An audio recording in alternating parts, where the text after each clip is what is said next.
Welcome back to my garden, everyone. Today I wanted to talk about this tree here, which is Acer Pseudoplatanus Sunset, sometimes mislabeled as Eskimo Sunset, but the correct name is actually ESK Sunset.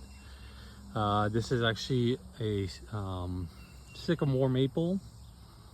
That's why it has a lot bigger leaves. Not as big as some of the native sycamores, but bigger than like a Acer palmatum. They're about the size of a japonicum. If I get my hand up there, they're about the size of my palm. But this one is, I love the variegation on it.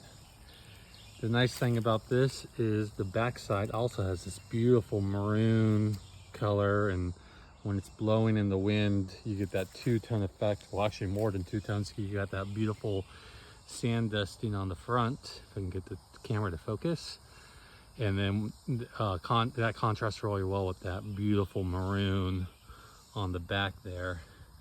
I've had this tree now for about 2 years. It hasn't grown too much for me yet, but you know, it sleeps, creeps, and then leaps, so hopefully next year it will put on substantially a lot more growth. It should grow roughly about 1 foot a year, because I believe in 10 years it should be about 10 by 8 or 10 by 10. This is what the leaves kind of look like when they first come out, especially in the early spring, and then they get this beautiful sand dusting variegation on them.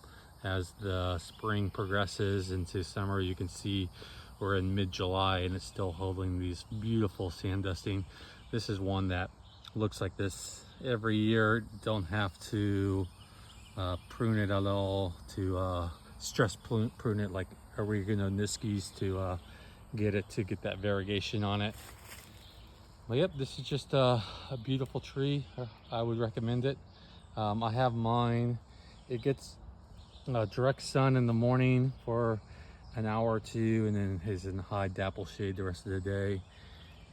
But yep, Acer Pseudoplatanus Sunset.